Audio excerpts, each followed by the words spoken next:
नमस्कारम, जय श्री कृष्णा। स्वागत है आपका एक बार फिर से हमारे YouTube चैनल सनातन धर्म ज्ञान में। सनातन धर्म ज्ञान YouTube चैनल में आज की इस वीडियो में हम श्रीमद् भागवत गीता जी के 5वें अध्याय का हिंदी में एक कहानी की तरह आपके सामने प्रस्तुत करेंगे, ताकि आपको श्रीमद् भागवत गीता जी के 5वें अध्याय के बारे में पूरी जानकारी पर्याप्त हो। तो चलिए वीडियो को हम स्टार्ट करते हैं। अर्जुन बोले, हे कृष्ण, तुमने पहले कर्मों का त्याग करने को कहा, फिर कर्म की प्रशंसा करते हो। इन दोनों में जो अधिक हितकर है वे एक बात निश्चित करके बताओ। श्री कृष्ण बोले, कर्मों का त्याग और कर्मों का करना ये दोनों ही मोक्ष देने वाले हैं, परंतु इन दोनों में कर्म त्याग से कर्मयोग हितकर है। जो किसी से द्वेष नहीं रखता, न किसी पदार्थ की इच्छा करता है, वह सन्यासी है। ऐसा पुरुष संसार के बंधनों से छूट जाता है। सांख्य और योग को मूर्ख लोग ही पृथक पृथक कहते हैं, पंडित नहीं कहते। जो इन दोनों में से एक में भी अच्छी तरह स्थित हो जाता है, उसको दोनों फल प्राप्त होते हैं। ज्ञानी योगियों को जो स्थान मिलता है वही कर्म योगियों को प्राप्त होता है। ज्ञान योग व कर्म योग एक ही है। कर्म योग के बिना संन्यास का प्राप्त होना दुष्कर है। कर्म करने वाले मुनिजन को ब्रह्मा प्राप्त होने में विलंब नहीं लगता। कर्म योग युक्त शुद्ध अंतःकरण वाला, मन तथा इंद्रियों को जीतने वाला, संपूर्ण प्राणियों में अपनी आत्मा को देखने वाला, कर्म करता हुआ भी कर्म फल से लिप्त नहीं होता। योग युक्त तत्ववेता पुरुष देखते हैं, सुनते हैं, स्पर्श करते हैं, सूंघते हैं, खाते हैं, चलते हैं, श्वास लेते हैं, तो भी ये नहीं मानते हैं कि मैं कुछ नहीं करता।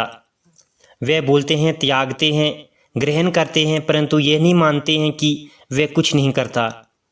और ये मन में धारण करते हैं कि इंद्रियां ही अपने अपने विश्व में बरताती हैं। जो प्राणी ब्रह्मा में अर्पण कर संग को त्याग कर कर्म करता है, वह पाप से लिप्त नहीं होता।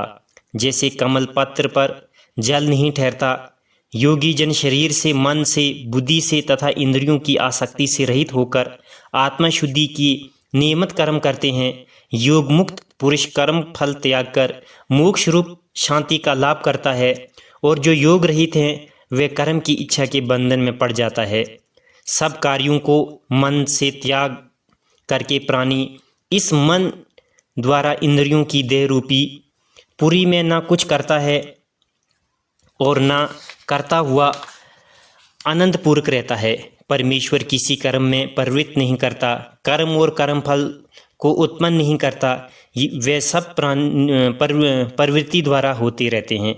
परमेश्वर किसी भी पुण्य तथा पाप को नहीं लेता। ज्ञान जो अज्ञान से आच्छादित है, उससे जीव मोह को प्राप्त हो जाता है, परंतु आत्मज्ञान के द्वारा जिनका अज्ञान नष्ट हो गया है, उनका वह आत्मज्ञान परमेश्वर के रूप को ऐसा भाषित करता है जिस प्रकार सूर्य संपूर्ण संसार को प्रकाशित कर देता है। उसी परमात्मा में जिसकी बुद्धि स्थिर है और उसी में मन लगाते हैं, उसी में निष्ठा रखते हैं, और जो सदा उसी के ध्यान में लगे हैं, ज्ञान द्वारा जिनके सब पाप नष्ट हो गए हैं, वे इस संसार में जन्मते नहीं। विद्या और विनय ये संपूर्ण ब्राह्मण में, गाय में, कुत्ते में और पंडित जन की दृष्टि समान रहती है।